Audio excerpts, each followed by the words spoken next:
જય ગુરુદેવ. મારું નામ ખરા દ્રષ્ટિ છે. હું ધોરણ 9માં ચાણક્ય વિદ્યાલયમાં અભ્યાસ કરું છું. આજે હું તમને ભગવદ્ ગીતાનું થોડુંક મહત્વ જણાવીશ. તો આપણે બધાએ ભગવદ્ ગીતાનું નામ તો સાંભળ્યું જ હશે. ભગવદ્ ગીતા છે એ માત્ર એક ધાર્મિક ગ્રંથ નથી, પરંતુ આપણા જીવનનો એક ભાગ છે.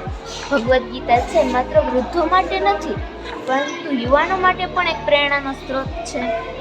આપણા જીવનમાં જે મુશ્કેલીઓ આવે છે તેનો સામનો કરવા માટે આપણે છે માર્ગદર્શન ભગવદ્ ગીતામાંથી જ મળે છે.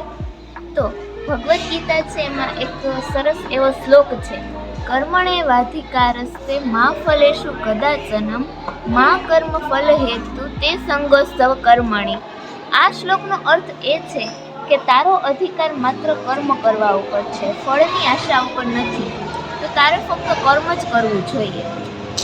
આ શ્લોકમાં એમ કહે છે કે શ્રી કૃષ્ણ ભગવાન છે અર્જુનને સમજાવતા કહે છે કે એક મનુષ્યનું મુખ્ય દાયિત્વ છે કે તે તેના કર્મ ઉપર ધ્યાન આપે, તેના ફળની આશા ન રાખે.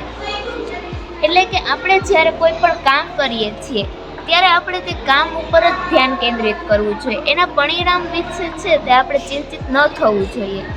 આપણે તેના પરિણામ વિશે ચિંતિત થશું તો આપણા કામમાં છે વિક્ષેપ આવશે અને તેથી આપણે શ્રેષ્ઠ પ્રયત્નો કરતા અટકી જશું.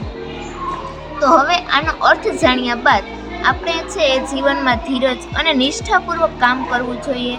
પરિણામની ફિકર કર્યા વિના છે પોતાની જવાબદારી નિભાવી લેવી જોઈએ.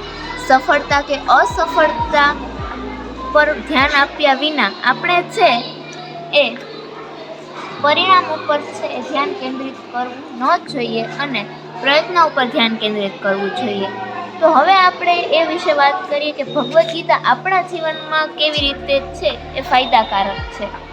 તો આપણે બધા છે જીવનમાં ઘણી બધી મુશ્કેલીઓમાં છે ફસાઈ જતા હોય છે. આપણે કયા માર્ગે જવું એ માટે આપણે કોઈ ઉપાય મળતો નથી.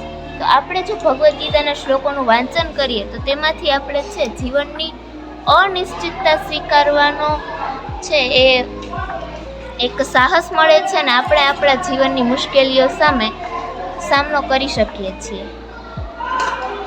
આપમાંથી ઘણા લોકો છે ભગવદ્ ગીતાનું વાંચન કરે છે, પરંતુ તેને પોતાના જીવનમાં ઉતારતા નથી. તો આપણે છે ભગવદ્ ગીતાને પોતાના જીવનમાં ઉતારવી જોઈએ. જે લોકો છે ભગવદ્ ગીતાના માર્ગદર્શન પ્રમાણે ચાલ્યા છે તે ખૂબ મહાન વ્યક્તિઓ બન્યા છે, જેમ કે સ્વામી વિવેકાનંદ, મહાત્મા ગાંધી.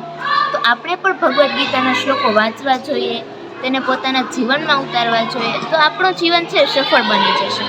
આશા રાખું છું કે તમને મારી સ્પીચ ગમી હશે. તમે પણ ભગવદ્ ગીતાના શ્લોક વાંચજો અને તેને પોતાના જીવનમાં ઉતારજો. Thank you.